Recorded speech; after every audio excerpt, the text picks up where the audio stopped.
नमस्कार प्रेक्षकांनो, मालिकेचा आजचा भाग खूपच जबरदस्त असा आहे. कारण 20 वर्षापूर्वीचं सत्य उलगडणार आहे, तेही सूर्याच्या आईचं. नक्की काय घडलेलं होतं? अरे, अशा बऱ्याच गोष्टींचा उलगडा होणार आहे. आणि त्याचबरोबर आता पुष्पा काकी, त्याचबरोबर सूर्या आणि तुळजा यांच्यामध्ये बोलणं होणार आहे. तुळजा मात्र डायरेक्ट पुष्पा काकीला विरोध करत असते. ती म्हणत असते की काही झालं तरी पुष्पा काकीच्या बाबतीत तिला जो संशय आलेला आहे ती बोलून दाखवत आहे. हे सगळं का होणार आहे ते आपल्याला या व्हिडिओमध्ये पाहायला मिळणार आहे. त्यासाठी हा व्हिडिओ शेवटपर्यंत पहा. तर आता सूर्याने धनूसाठी दागिने आणलेले असतात. ते दागिने सगळ्यांना तो दाखवत असतो. सगळेजण खुश असतात, ते दागिने पाहत असतात. आणि त्याच वेळी तुळजा तिथे येते आणि ते दागिने आता देवाच्या पुढे ठेवायचं असं राजू म्हणते. मग सूर्या ते दागिने देवाच्या समोर ठेवायला सांगतो. कारण तिन्ही सांजेच्या वेळी लक्ष्मी आलेली असते. तेव्हा पुष्पा काकी तिथे येते आणि तिथे देव उचलून पाहत असते. कारण हे तर सगळं देवाच्या समोर ठेवलं जाते असं तिच्या लक्षात आलेलं असतं. त्याच वेळी धनू सर्वजण तिथे असतात. पुष्पा काकी अचानक का गेली आणि ती देव उचलून का पाहते म्हणून तुळजा तिथं गेलेली असते. त्यानंतर आपल्याला पाहायला मिळतं की पुष्पा काकीला तुळजा म्हणत असते की का असं का केलं. पुष्पा काकी म्हणते दिवाच लावायला आलते ग, पण मला असं वाटलं की आपल्याला सुतक आहे ना, तर दिवा कसा लावायचा म्हणून कॅन्सल केला असं ती सांगते. त्यानंतर आपल्याला पाहायला मिळतं की तुळजा आणि सूर्या हातपाय धुण्यासाठी बाहेर आलेला असतो. तुळजा त्याच्यासाठी टॉवेल घेऊन येते आणि म्हणू लागते काय गाणं गुणगुणतोयस तू असं ती म्हणू लागते. तेव्हा सूर्या म्हणतो की हो. आणि त्याचवेळी पुष्पा काकी तिथं आलेली असते. तुळजा आणि सूर्या या दोघांचंही बोलणं सुरू असतं आणि पुष्पा काकी तिथून निघून जाते. सूर्याला तुळजा म्हणत असते आज माझा नवरा एवढा विदाऊट टेन्शन फ्री आहे, नक्की काय गोष्ट म्हणायची असं तुळजा बोलत असते. तेव्हा सूर्या म्हणत असतो का काय झालं. तेव्हा तुळजा म्हणते की मला एक कळत नाही आहे, उद्या तुम्ही सगळे जा, मी घरी थांबते. कारण पुष्पा काकी येणार नाही आहे ना, तू एवढी गुड न्यूज दिलेली आहे. मला ना संशय आलेला आहे की पुष्पा काकीच्या मनात काहीतरी सुरू आहे. आल्यापासून त्यांची भिरभिरची नजर हे सगळं चालू आहे. सूर्याला राग येतो. सूर्या तुळजावरती चिडचिड करतो आणि तिथून निघून जातो. त्याचवेळी इकडे पुष्पा काकी त्याचबरोबर सगळेजण असतात. राजू तिथे येते आणि पाहते तर काय, राजूला धक्का बसलेला असतो. कारण राजू म्हणत असते की हे असं का बोलतायत सगळे. कारण राजूला कळतच नसतं की काय घडलेलं आहे, हे चालू असतं. आणि त्याचबरोबर आता पुष्पा काकी म्हणते अगं मीच तिला मुलतानी माती लावली तोंडाला, कारण ती उद्या जाणार आहे ना, हे सगळं चाललेलं असतं. तेव्हा राजू म्हणत असते म्हणजे. तेव्हा पुष्पा काकी सांगते की अगं उद्या ती वधूवर सूचक मंडळात जाणार आहे ना, भेट तिथं मुलगा बघायला, म्हणून केलेलं आहे असं ती बोलत असते. त्याचवेळी पुष्पा काकी म्हणते म्हणून मग राजू पाहू लागते. कारण इथे जे तोंड बघण्यासारखं झालेलं असतं, भूतासारखी दिसत असते ती. त्यावेळेस पाहायला मिळतं की पुष्पा काकी राजूला म्हणते या तुला बी डोक्याला तेल लावून देते, कसं झाले केस जरा भुरभीर झालेत, बघूया जरा काय झालंय असं म्हणत ती घेते तिला जवळ आणि डोक्याला तेल लावू लागते. तेव्हा राजू म्हणते की कधी असा आईचा मायेचा हात माझ्या डोक्यातनं फिरलाच नाही ग, म्हणून मला ना कळतच नाहीये की काय म्हणायचं आणि काय करायचं. हे बोलणं सुरू असतं. त्याच वेळी सूर्या तिथं आलेला असतो. सूर्या आता रूममध्ये येतो. तुळजा येऊन बसलेली असते. सूर्या अंथरूण करत असतो. तुळजा मात्र त्याच्याशी काहीच बोलत नाही, ती शांतच असते. त्याचवेळी सूर्या तिला बोलण्याचा प्रयत्न करत असतो. दोघंही रुसलेले असतात. सूर्याच्या ओरडण्यामुळे चिडण्यामुळे तुळजाला राग आलेला असतो. सूर्याच्या बाबतीत तुळजा म्हणत असते की तू मला वारंवार सांगत आहे रे विश्वास ठेवत जा, पण तू माझ्यावर कधीतरी विश्वास ठेवून बघ ना, तू मला जे सांगतोय ते माझ्या बाबतीत मात्र तू करत नाही. अचानक रूममधला लाईट बंद पडू लागतो आणि मग सूर्या म्हणतो मी पाहतो. सूर्या पाहत असतो, बल्ब परत बंदच पडतो.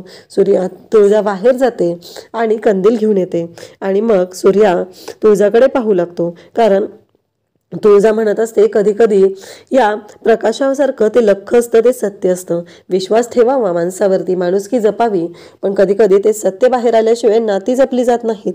कारण आपलं नातं बाहेर निघून जाते की काय या भीतीने राहण्यापेक्षा मला असं वाटतं की माणसाने स्पष्ट आणि कसं खमकं असावं असं ती बोलत असते. त्याचवेळी सूर्या तिथं आलेला असतो. सूर्या म्हणत असतो की स्टॅच्यू असं म्हणत तो तुळजाला स्टॅच्यू करतो. तुळजाला आता त्याने स्टॅच्यू केलेलं असतं आणि त्याचबरोबर आता तो तिच्या जवळ येतो. त्यांच्या दोघांमधलं भांडण मिटलेलं असतं. तुळजा म्हणत असते, नाही सूर्या, खूप अति होतंय हे, बास हा, असं म्हणत ती ओरडत असते. परंतु ऐकायलाच तयार नसते. ती ऐकायलाच तयार नसतो तो म्हणजे सूर्या मात्र तुळजाच्या जवळच येत असतो आणि तिला म्हणत असतो की नाही, काही झालं तरी नाही, आता अजिबात थांबणार नाही, कारण तू माझ्यावरती रागवलेली होतीस ना, मग आता मी नाहीच थांबणार, असं त्याचं म्हणणं असतं. आणि सूर्या हा तुळजाच्या जवळ येत असतो. तिच्या गालाची पप्पी घेतो, तिच्या जवळ येतो आणि मग दोघंजण खूप जवळ आलेले असतात. तुळजाच्या हातामध्ये कंदील असतो आणि त्या कंदिलाच्या लख्ख प्रकाशामध्ये तुळजा उजळून निघालेली असते आणि सूर्या मात्र तिच्याकडे पाहत असतो. आणि तेवढ्यातच तिथे पुष्पाकाकी आवाज देते, सूर्या म्हणून, आणि मग पुष्पाकाकी आत येते. दोघंही एकमेकांपासून लांब होतात. त्यानंतर आपल्याला पाहायला मिळतं की पुष्पाकाकी आलेली असते. ती विचारत असते की सूर्या, मला एक असं सांग रे, गोष्ट मला तुला विचारायची होती. तुझी आई सगळ्यात जास्त या घरामध्ये कुठं असायची? म्हणजे एक असा बाईचा कोपरा असतो ना, ती गोष्ट तिला खूप आवडत असते. असं काय होतं माहिती आहे का तुला? सूर्या म्हणतो की नाही, मला ती जागा आठवायची पण नाही आहे आणि ती आठवण पण मला काढायची नाही, असं सूर्या म्हणत असतो. आणि त्याचवेळी पुष्पाकाकी म्हणू लागते, तसं नाही रे.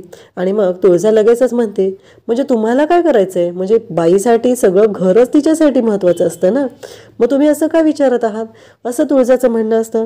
त्यावरती पुष्पाकाकी म्हणते, मला यांची ना खूप आठवण येते, मग अशा शांत ठिकाणी मला जाऊन बसू वाटतंय. मग सूर्या लगेच इमोशनल होतो आणि तो सांगू लागतो, जसं तुळजाने म्हणलेलं असतं की सूर्या लगेचच लोकांनी इमोशनल केलं की इमोशनल फुल बनतो, म्हणून मला त्याची काळजी वाटते. आणि आताही तेच झालेलं असतं. एका क्षणात सूर्या सांगू लागतो की तुळशीच्या जवळ असायची ती, आणि त्याचबरोबर स्वयंपाकघरात, म्हणजे आईला ह्या 2 जागा जास्त आवडायच्या, असं सांगितल्यानंतर पुष्पाकाकी खुशच होते. त्यानंतर आपल्याला पाहायला मिळतं की आता तुळजा सूर्याला स्टॅच्यू करते, त्याच्या जवळ जाते आणि त्याला म्हणते की आता असाच उभा राहायचं रात्रभर, आता मी चालले झोपायला. त्यानंतर दुसऱ्या दिवशी सकाळी आपल्याला पाहायला मिळतं अंगणात एक खुर्ची आणून ठेवलेली असते आणि ती खुर्ची कोणी आणली आहे हा प्रश्न पडलेला असतो. सगळेजण पाहत असतात, धनू सगळे तिथं आलेले असतात. 2 जण माणसांनी खुर्ची आणून ठेवलेली असते आणि पाठीमागून येते ती म्हणजे नानी भयानक चिडलेली असते. नानीला चिडायला काय झालं हा प्रश्न पडलेला असतो. आणि त्याचबरोबर इकडे आपल्याला पाहायला मिळतं की मिसरीच्या वासाने सगळ्यांनाच तिथे त्रास होत असतो. नानी पण खोकायला लागलेली असते. सूर्या म्हणतो की जा काकीला मिसरी भाजायला थांबायला सांग जा. मग सगळेजण तिथं गोळा झालेले असतात. अचानक काय झालंय हा प्रश्न असतो आणि त्याचबरोबर आता सूर्या पण विचारू लागतो, काय झालं नानी मात्र गप्पच असते. तेवढ्यात पुष्पाकाकी तिथे येते. धनूकडे नानी मात्र रागानेच पाहत असते आणि मग पुष्पाकाकी आल्यावर ती विचारत असते, काय झालं? तेव्हा नानी म्हणते, ती मराठीत बोल माझ्याशी. आणि मग नानीला इकडे राग आलेला असतो. धनू मग सांगू लागते की ती म्हणते की आत्ता आलीस का, काय झालं? तेव्हा नानी म्हणत असते की तुला कळत नव्हतं का ग पुष्पा, हिला स्टूलावर उभा केलंय, तो स्टूल मोडला असता, ही पडली असती, हे तुला माहीत नव्हतं का आधी? हिला स्टूलावर उभा करायची गरज काय होती ते सांग आधी. आणि त्याचबरोबर इकडे आपल्याला पाहायला मिळतं की पुष्पाकाकी लगेचच म्हणते, तुला काय अक्कल आहे ग, असं म्हटल्यावर धनू सांगत असते. आणि इकडे नानी सांगू लागते, माझ्या जिमूचा हात फ्रॅक्चर झालाय, माझं पोरगं गळ्यात हात बांधून हिंडू लागलेला आहे. आणि त्याचबरोबर इकडे पाहायला मिळतं की सगळ्या गोष्टी घडत असतात आणि इकडे नानीला मात्र खूप राग आलेला असतो. नानी भयानक चिडलेली असते. ती म्हणत असते, पोरगं वरनं खाली पडलं, ती पडलं, त्याच्या अंगावर ही पडली आणि ही पडल्यामुळे माझ्या पोराचं हॅड फ्रॅक्चर झालेलं आहे.